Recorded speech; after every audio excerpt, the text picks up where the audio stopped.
بسم اللہ الرحمن الرحیم۔ الحمدللہ، آج ہماری تلاوت کا آغاز دوسرے پارے کے دوسرے پاؤں سے لیس البر ان تولوا، یہ آیت ہے بر کہلاتی ہے، بڑی عظیم الشان آیت ہے، آیت البر، نیکیوں کی آیت۔ ابتدا میں نیکیوں کے بنیادی اصول بتائے اور جس میں یہ پیغام دیا گیا کہ اسلام چند مذہبی رسوم کا نام نہیں کہ بچے کی پیدائش پہ یا اس کے مرنے پہ کچھ رسوم ادا کر دیے جائیں، یا صرف چند ایسی عبادات کا نام نہیں جو کسی عبادت گاہ میں یا کسی خانقاہ میں ادا کیے جائیں۔ اسلام تو پوری زندگی کا نام ہے، انسان جہاں بھی ہے اسلام اس کی نگرانی کرتا ہے، ہر عمل ہر قدم اٹھانے سے پہلے دیکھ لیا جائے کہ یہ اسلام کے مطابق ہے یا نہیں، چاہے وہ معاملات کا ہو، چاہے وہ معاشرت کا ہو، چاہے وہ بازار کی زندگی ہو، چاہے وہ گھر کی زندگی ہو، اور چاہے وہ فرد کی زندگی ہو، اور چاہے وہ اجتماعی زندگی ہو۔ یہ اسلام کی پوری زندگی کا احاطہ اسلام کرتا ہے، اور پھر اس کے بعد اس کی تفصیل بتائی، اور سب سے پہلے اسلام کا یہ حکم ہے، اور وہ حکم قصاص کا ہے جو ساری دنیا کی امن اور سلامتی کا ضامن ہے۔ یہ اسلام کا ایسا حکم ہے، اگر کسی زمین کے حصے پہ نافذ ہو جائے وہاں امن قائم ہو جاتا ہے، وہاں دوسروں کی جان و مال کی حفاظت ہو جاتی ہے، اور اس حکم کے اندر عدل بھی ہے، رحمت بھی ہے۔ عدل بھی ہے، رحمت بھی ہے کہ اگر قاتل سے مقتول کا بدلہ لے لے ورثاء مقتول کے تو یہ عدل ہے، اور چاہیں تو دیت لے کر یا معاف کر کر درگزر کر دے تو یہ رحمت ہے۔ اس حکم میں عدل بھی ہے کہ مقتول کے ورثاء چاہیں تو قاتل سے قتل کا بدلہ لے، یہ عدل ہے، یہ انصاف ہے، اور چاہے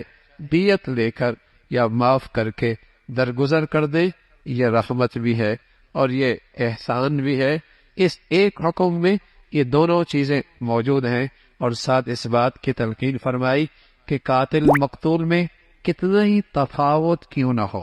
خاندانی لحاظ سے، مالی حیثیت سے، نسبی لحاظ سے کتنا ہی تفاوت کیوں نہ ہو، ہر حال میں مقتول کے قاتل کو اس کے بدلے میں قتل کیے جائے۔ اس میں یہ نہیں کہ چونکہ قاتل بڑے خاندان کا ہے اور بڑے قبیل کا ہے اور سردار کا بیٹا ہے اور وڈیرے کی اولاد ہے اور صاحب حیثیت ہے، اور مقتول ایک چونکہ غریب تھا اس لیے کوئی حرج نہیں، اس کی جان کی کوئی قیمت نہیں، فرمایا قاتل جس درجے کا بھی ہو اسے قتل کر دیا جائے گا۔ یہ عدل ہے، اور یہ اس لیے ہے اگر قاتل کو اس بات کا یقین ہو جائے کہ اس جرم کی سزا میں بھی قتل کیا جاؤں گا تو وہ اپنی شدت غضب میں بھی جرم کرنے سے رک جائے گا، باز آ جائے گا، اور یہ زندگی ہے اور یہ اسلام کا حکم زمین پر امن کا ضامن ہے، اور اس سے لوگوں کی جان و مال کی حفاظت ہے۔ لیکن بدقسمتی ہے، کفار کو تو چھوڑیے، آج مسلمانوں کے ہاں بھی اس کی فکر نہیں کہ اللہ نے اتنا بڑا شاندار زندگی کا اجتماعی امن کا نظام دیا ہے، لیکن مسلمان بھی آج اس حکم کے نفاذ میں گھبراتے بھی ہیں، پریشان بھی ہوتے ہیں اور بے فکر بھی رہ رہے ہیں۔ لیکن اس لیے تو آج دنیا میں امن اٹھ چکا ہے اور امن اور سکون ختم ہو چلا ہے، اور ساتھ ساتھ آگے دوسرا حکم فرمایا کہ کسی کا موت کا وقت قریب ہو تو اس پہ لازم ہے وصیت کرے، اپنے مال کے بارے میں وصیت کرے۔ وراثت سے پہلے یہ وصیت کرنا فرض تھا، وراثت سے پہلے، لیکن جب وراثت کے تفصیلی احکامات آ گئے اب یہ وصیت کرنا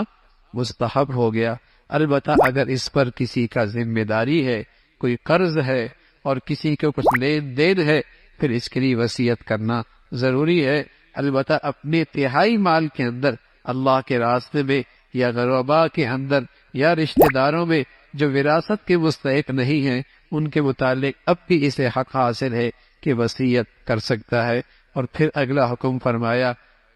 روزہ یہ ایک ایسا نسخہ ہے اور یہ ایسا کورس ہے تربیت کا، اگر اس کو صحیح آداب کے ساتھ بجا لایا جائے تو آدمی کے دل میں تقوی کا چراغ روشن ہو جاتا ہے،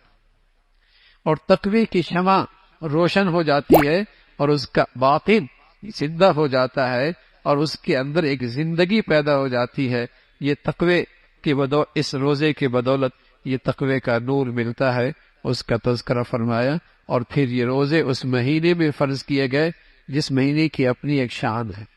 اور اس لیے کہ اس میں قرآن مجید نازل ہوا ہے، اس کی اپنی فضیلت ہے، اور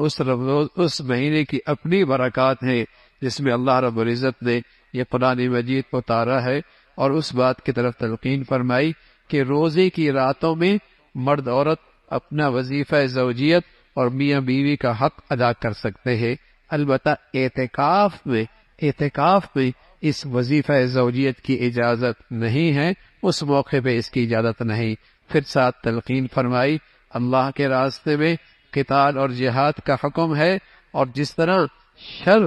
اور خیر اور اچھائی اور برائی ہمیشہ سے ہے، ایسی حق اور باطل کا یہ سلسلہ بھی ہمیشہ سے جاری رہے گا۔ اہل ایمان سے کہا کہ تم مستعد رہو اور تیار رہو اللہ کی دین کی خاطر اور اللہ کی دین کی حفاظت کی خاطر۔ پھر حج کے فریضے کا تذکرہ ہے کہ سال میں ایک بار سارے مسلمان حرم شریف میں اور میدان عرفات اور مقام مینا میں سارے اکٹھے ہوتے ہیں اور عملی مساوات کا اظہار کرتے ہیں۔ جو بھی کہیں سے بھی آیا لباس ایک جیسا، اور جہاں جہاں جانا ہے سب برابر کے شریک ہیں، مینا میں سب جائیں گے، عرفات میں سب جائیں گے، مزدلفہ میں سب جائیں گے، اور سب کا لباس اور وردی بھی ایک ہو۔ عملی مساوات کا اس دن اظہار ہوتا ہے، اور اس فریضے کا تذکرہ فرمایا اللہ سے مانگو، دنیا ہی مانگی آخرت نہیں مانگی تو کوئی حصہ کوئی نہیں آخرت میں، دنیا بھی مانگو آخرت بھی مانگو، دنیا بھی مانگو آخرت بھی مانگو۔ ایمان والوں کو تلقین فرمائی اسلام کو تقسیم مت کرو کہ کچھ پہ عمل ہے اور کچھ کا انکار ہے، اور کچھ کی زندگی کو اپنا رہے ہو اور کچھ کو نظر انداز کر رہے ہو۔ پورے اسلام میں داخل، پورا اسلام اپنی زندگی میں لے کے آؤ، پورے طور پہ اسلام میں آ جاؤ۔ ایک آدمی مسجد میں پاؤں رکھے باقی سارا جسم باہر ہو تو کوئی نہیں کہتا یہ مسجد میں داخل ہو گیا، کوئی نہیں کہتا۔ اسی طرح اسلام میں بھی پورے داخل ہو جاؤ، اور وہ ایک مکمل زندگی کا نام ہے، اس کا تذکرہ فرمایا۔ اور پھر اللہ رب العزت نے اس بات کی طرف توجہ دلائی کہ اللہ کے راستے میں خرچ کرنا، کتنا خرچ کرنا یہ زیادہ اہم نہیں ہے، اہم یہ ہے کہ کس نیت سے خرچ کر رہے ہو اور کہاں خرچ کر، یہ زیادہ اہم ہے کہ جو خرچ کر رہے ہو کس لیے خرچ کر رہے ہو اور کہاں خرچ کر رہے ہو۔ مصرف ٹھیک ہے اور جذبہ تمہارا ٹھیک ہے۔ اگر ریا اور نام و نمود ہے اور نمائش ہے تو سارا بھی خرچ کر جاؤ، کوئی قدر و قیمت نہیں ہے۔ اور اگر جذبہ ٹھیک ہے، مصرف ٹھیک ہے، تھوڑا بھی اللہ کی نظر میں بہت ہو جائے گا۔ اس کی اہمیت نہیں کتنا خرچ کیا، یہ اس کی اہمیت ہے کہ جذبے کے ساتھ خرچ کیا اور اس کا مصرف کیسا ہے۔ کہ ایسا نہ ہو کہ تم خرچ تو کر رہے ہو، بجائے نیکی کے فروغ ہونے کے شر کو فروغ مل رہا ہے، اور بجائے خیر کے پھیلنے کے برائی پھیل رہی ہے، بجائے حق کی تقویت اور استحکام کے باطل کو قوت اور طاقت تمہارے خرچ سے مل رہی ہے۔ بہتر تھا اس سے کہ تم نہ خرچ کرتے، بہتر تھا اس سے کہ تم نہ خرچ کرتے، اس کی تلقین فرمائی۔ اور پھر معاشرے کی بنیاد خاندان ہوتا ہے، اور خاندان کی ابتدا ازواجی رشتے سے ہوتی ہے، تو توجہ دلائی کہ ازواجی رشتے میں دین اور اخلاق کو دیکھا کرو۔ مشرک کے ساتھ ایک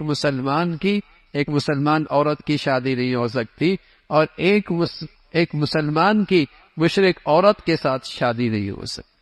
ازواجی رشتے کی بنیاد اخلاق ہے، دین ہے، چاہے وہ کتنی تمہیں بھلے لگے اور ہماری حیثیت سے کتنے ہی اسے کہیں کہ صاحب حیثیت ہی کیوں نہ ہو، لیکن رشتے کی بنیاد اور ازواجی تعلق کی بنیاد جس سے پھر کنبہ بنے گا اور جس سے پھر خاندان بنے گا اور جس سے پھر معاشرہ بنے گا، یہ اس کی پہلی اکائی ہے۔ اور اس پہلی اکائی کی بنیاد اٹھاؤ اخلاق اور دین، اخلاق اور دین پر۔ زندگی کے اس سفر میں ساتھی ایسا مل جائے جو نیک اور خوف خدا رکھتا ہو تو یہ زندگی کا سفر بڑا آسان ہو جاتا۔ زندگی کے سفر میں اگر ساتھی ایسا مل جائے جو نیک اور خوف خدا رکھتا ہو تو زندگی کا سفر بڑا آسان ہو جاتا ہے، زندگی کا سفر بڑا آسان ہو جاتا ہے۔ حسن بصری رحمت اللہ علیہ کی خدمت میں ایک شخص آئے، کہا بیٹیاں جوان ہیں، بڑے بڑے شہزادوں کے رشتے آ رہے ہیں اور بڑے بڑے صاحب حیثیت کے نکاح رشتے آ رہے ہیں، سمجھ نہیں آ رہی بیٹی کہاں دو۔ اب فرمان لگے جو اللہ سے ڈرتا ہے بیٹی وہاں دو۔ اگر مزاج مل گیا بہت اچھے طریقے سے رکھے گا، اگر مزاج نہ بھی ملا تو زیادتی اور ظلم تو نہیں کرے گا، زیادتی اور ناانصافی تو نہیں کرے گا۔ تو ازواجی زندگی کے اس سفر میں نیکی دیکھو، خوف خدا دیکھو۔ اگر سفر کا ساتھی ایسا مل جائے تو زندگی کا سفر آسان ہو جاتا ہے۔ اور پھر توجہ دلائی، عورت کے مخصوص ایام ہوتے ہیں حیض کے، اس میں ازواجی تعلق سے احتیاط کرو، اس لیے کہ ایسے جراثیم ہوتے ہیں جس سے دونوں کی صحت کے لیے خطرہ ہے، جس سے دونوں کی صحت کا خطرہ ہے۔ اگر کوئی مرد یہ قسم کھا لے کہ میں اپنی بیوی کے پاس 4 مہینے تک نہیں آؤں گا اور وہ نہیں آیا تو خود بخود ایک طلاق ہو جائے، خود بہت ایک طلاق ہو جائے گی۔ لیکن اگر درمیان میں آ گیا تو قسم ٹوٹ گئی، کفارہ دے دے اور میاں بیوی کا تعلق باقی رہے گا۔ پھر فرمایا طلاق بری چیز ہے، حرام ہے، اچھی چیز نہیں ہے، شریعت اسے پسند نہیں کرتی، لیکن باوجہ مجبوری کہ ایک دوسرے کی زندگی ایک دوسرے کے لیے مصیبت بنی ہوئی ہے تو شریعت نے اس کی اجازت دی ہے، لیکن ساتھ ساتھ اس کی اصلاح بھی فرمائی کہ ایسا نہیں کہ عورت کو پریشان کرنا مقصود ہو۔ طلاق 3 تک ہے، اگر 2 دے دی رجوع کر سکتے ہو، تیسری دے دی واپسی کی اب کوئی صورت نہیں ہے، لوٹنے کی اب واپسی کی کوئی صورت نہیں ہے۔ اور جب طلاق دے دی اب جو مہر دیا ہے وہ واپس نہ لو، ہاں خلا کر لیا، جب خلا کر لیا تو پھر مہر واپس لیا جا سکتا ہے، پھر مہر واپس لیا جاتا ہے۔ لیکن میاں بیوی کی اس جدائی اور تعلق میں اسلام نے بچوں کے حقوق کا تحفظ کیا، بچوں کے حقوق کا تحفظ کیا ہے، اور یہ دین اسلام ہی ہے جس میں انسانیت کے ہر فرد کے حقوق کا تحفظ موجود ہے، ورنہ دنیا میں حقوق کے تحفظ کا صرف ڈھنڈورا ہے، ورنہ بوڑھے ماں باپ اوڑھے جوب میں پڑے ہیں۔ کتوں کے حقوق ہیں، انسانیت کے حقوق کوئی نہیں۔ انسانیت کو جو حقوق اور تحفظ ملا ہے وہ اسلام کے دامن سے ملا ہے۔ بچے معصوم ہیں، آج دنیا ریسرچ کرتی ہے کہ بچے کے لیے سب سے بڑھیا غذا ماں کا دودھ ہے، ماں کا دودھ ہے، لیکن شریعت نے صدیوں پہلے بتایا کہ میاں بیوی کی جدا ہوئی لیکن اس کی سزا بچے کو نہیں ملنی چاہیے، ماں دودھ پلائے گی، خرچہ باپ برداشت کرے گا، جدائی ہو گئی، طلاق ہو گئی، پرورش ماں کرے گی، دودھ بچے کو ماں پلائے گی، ذمہ داری اخراجات کی باپ اٹھائے گا، باپ کی ذمہ داری ہوگی اخراجات اٹھانے کی، اس کی طرف توجہ دلائی۔ اگر شوہر کا انتقال ہو جائے یا بیوی کو اس نے طلاق دے دی تو پھر اس کی عدت ہے، پھر اس کی عدت ہے۔ اگر طلاق دے دی 3 ماہواریاں ہیں، اگر شوہر کا انتقال ہو گیا پھر عدت 4 مہینے 10 دن ہے، اور اس عدت کے دوران اس کو نکاح کا پیغام نہیں دینا چاہیے، اسے نکاح کا پیغام نہیں دینا چاہیے۔ ٹھیک ہے یہ معاشرتی معاملات ہیں اور معاشرتی زندگی کے مسائل ہیں، لیکن نمازوں کا اہتمام کرنا، نمازوں کا اہتمام کرنا اور حق کے تحفظ کے لیے اپنے جان مال کی قربانی کے لیے ہم وقت تیار رہنا، حق کے تحفظ کے لیے اپنی جان و مال کے لحاظ سے ہم وقت تیار رہنا، موت کی وجہ سے اللہ کے راستے میں جان دینے سے گھبرانا نہیں۔ ایک قوم کا تذکرہ فرمایا، طاعون کی بیماری آ گئی، سب بھاگ کھڑی ہوئی ہے، اس خیال سے کہ زندگی بچ جائے گی، لیکن تدبیر تقدیر کو نہیں ٹال سکتی، تدبیر تقدیر کو نہیں ٹال سکتی، جہاں گئے وہی موت طاری ہو، پھر حضرت طالوت کا تذکرہ فرمایا، لشکر چھوٹا سا ہے لیکن ایمان کی حقیقت میسر، ایمان کی طاقت موجود ہے، اور ایمانی صفات کے ساتھ اللہ کے دشمن سے مٹ بھیڑ ہوتی ہے، وہ چھوٹی سی جماعت بڑی جماعت پہ غالب آ جاتی ہے، اس کا تذکرہ فرمایا۔ اور پھر تیسرے پارے کے آغاز میں اللہ نے انبیاء علیہ الصلوۃ والسلام اور اپنے پیغمبروں کو ایک دوسرے پہ ہر ایک کو اپنی اپنی الگ شان عطا فرمائی ہے، اور ایمان والے سب پر ایمان رکھتے ہیں۔ پھر قرآن مجید کی ایک عظیم الشان آیت جسے آیت کرسی، آیت الکرسی کہتے ہیں، جس میں اللہ کا نام 17 بار آیا ہے، ایک آیت میں 17 بار، کہیں واضح کہیں جسے کہیں کہ ضمائر کی شکل میں اور اشاروں کے انداز میں، اس کی بڑی فضیلت آئی ہے۔ پھر فرمایا دین اسلام میں جبر نہیں ہے، کسی کے گردن پہ تلوار رکھ کر مجبور کر کے اسے اسلام میں داخل نہیں کیا جا سکتا، کسی کو زبردستی اسلام میں نہیں داخل کیا جا سکتا، لیکن ہاں بھائی اسلام قبول کر لیا، اب حد بھی ہے، شراب پہ کوڑے بھی ہے، زانی کے لیے کوڑے بھی ہیں، ہاں پھر ہے جیسے آپ کو زبردستی فوج میں داخل نہیں کیا جا سکتا، لیکن فوج کے قوانین کی خلاف ورزی کی پھر کورٹ مارشل ہوتا ہے، پھر کورٹ مارشل ہوتا ہے، زبردستی لایا نہیں جاتا، لیکن جب چلے گئے اپنی مرضی سے پھر قوانین کی خلاف ورزی کی کورٹ مارشل ہوگا، پھر سزا ہوگی۔ ہاں اسلام میں زبردستی نہیں، جب اس کی سعادت اوڑھ لی اور اس کو اپنا چہرہ بنا لیا، اب اس کے حقوق کا تحفظ کرنا ذمہ داری ہو، اب اسلام کے خوبصورت چہرے کو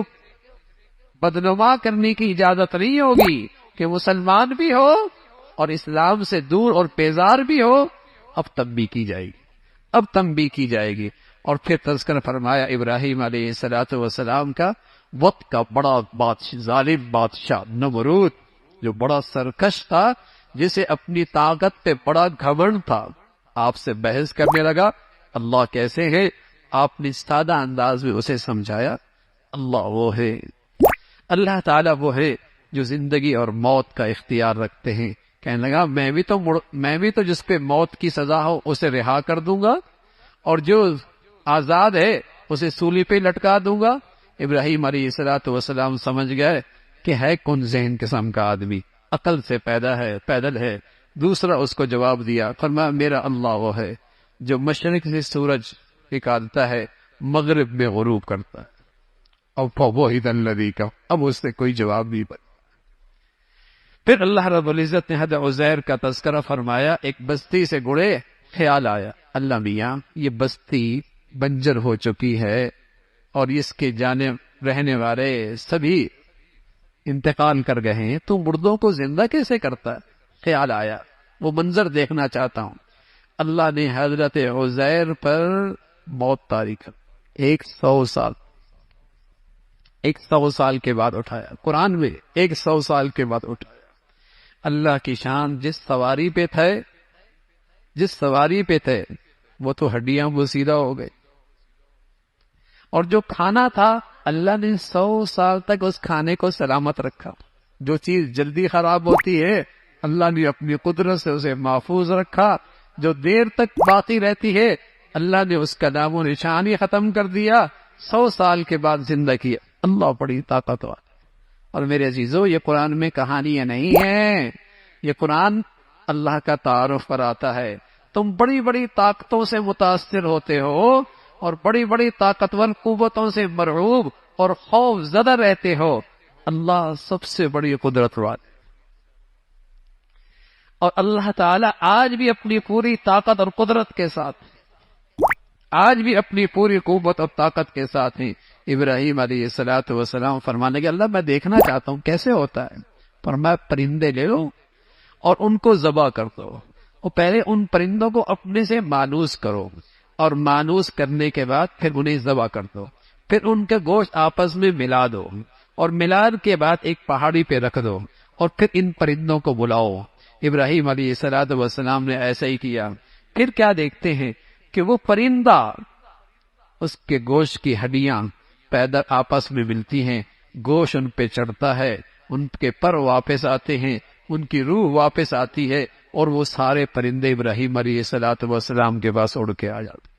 اللہ بڑی قوت والا اور بڑی طاقت والی ذات ہے۔ پھر اللہ نے اپنے راستے میں خرچ کرنے کی فضیلت بتائی، اور جو آدمی اللہ کے راستے میں اللہ کو راضی کرنے کے لیے خرچ کرتا ہے، فرمایا اس کی مثال اس کاشتکار کی طرح ہے جو ایک بیج ڈالتا ہے، اور ایک بیج سے اس کے 7 بالیاں نکلتی ہیں، اور ہر بالی کے اندر 100 دانے ہوتے ہیں۔ ایک دانے سے اس کو 100 دانے ملے، دیا اس نے ایک دانہ، ملے اسے 700 دانے۔ کوئی اللہ کے راستے میں 1 روپیہ صحیح جذبے کے ساتھ اور صحیح مصرف میں خرچ کرتا ہے، پھر اللہ رب العزت ہزاروں کروڑوں اس کو نیکیاں عطا فرما،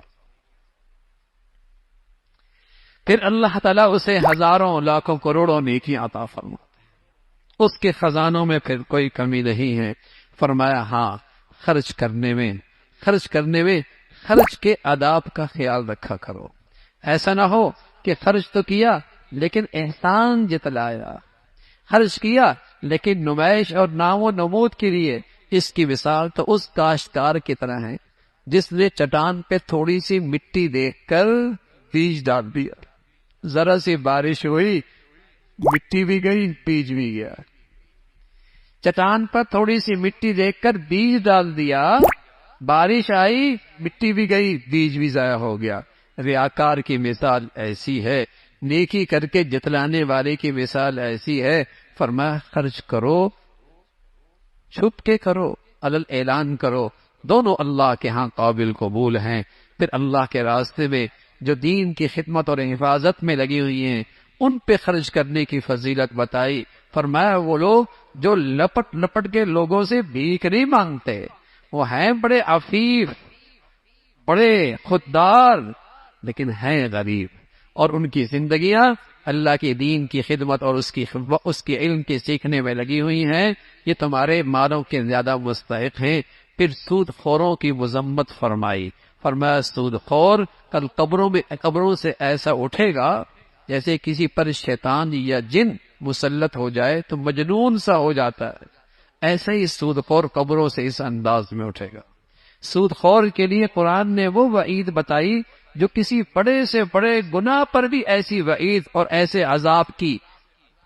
کی تذکرہ نہیں فرمایا۔ فرمایا سود خور اپنی سود خوری سے باز آ جائے، اگر نہ باز آیا تو پھر اس سے اللہ اور اللہ کے رسول کی طرف سے اعلان جنگ۔ اور بھائی کوئی بندہ اللہ سے اعلان جنگ کرے تو بتائیے ہار کس کی ہوگی؟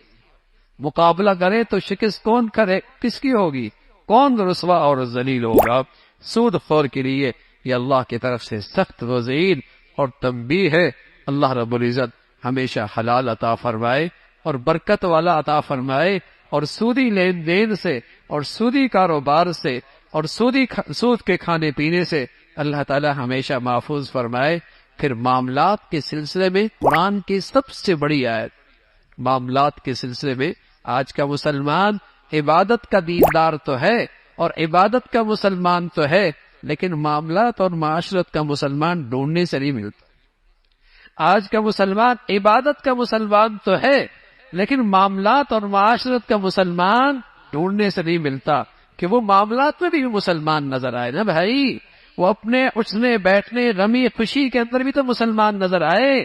ہندو اور کافر، ہندو اور مسلمان کی معاشرت میں فرق ہونا چاہیے نا، عیسائی اور مسلمان کی معاشرت میں فرق ہونا چاہیے نا، غیر مسلم اور مسلمان کی معاملات میں فرق ہونا چاہیے نا۔ معاملات کا مسلمان، اور قرآن کی سب سے بڑی آیت معاملات کے متعلق اس کی اہمیت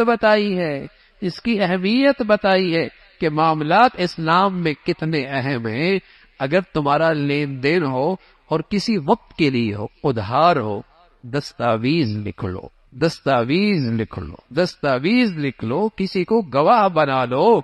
اور اگر سفر میں ہو دستاویز نہیں لکھ سکتے، وقت مقرر کر لو، نہیں لکھ سکتے سفر کی وجہ سے، کوئی چیز رہن رکھوا دو۔ ہاں اگر معاملہ ادھار کا نہیں ہے، نقد ہے، پھر لکھنے کی ضرورت نہیں، اس طرف توجہ دلائی۔ اور پھر اللہ سے کیسے مانگنا ہے اور کس انداز سے اللہ سے مانگنا ہے اور کیا کچھ مانگنا ہے، اس سورت کے آخر میں ان دعاؤں کا تذکرہ فرمایا۔ پھر سورہ عمران ہے، اور یہ آل عمران کا خاندان کا اس صورت میں تذکرہ ہے۔ اسی نسبت سے اس سورت کا نام آل عمران ہے۔ وہ نجران کے عیسائی حضور علیہ الصلوۃ والسلام کی خدمت میں آئے اور عیسیٰ علیہ الصلوۃ والسلام کے الہ ہونے کا، اسے کہیں کہ اس کا اظہار کرنے لگے اور اس پر اصرار کرنے لگے۔ آپ علیہ الصلوۃ والسلام سے بحث کرنے لگے، ان چیزوں کو انہوں نے حجت بنایا جو قرآن میں متشابہات ہیں، جس کا مفہوم اللہ ہی جانتا ہے۔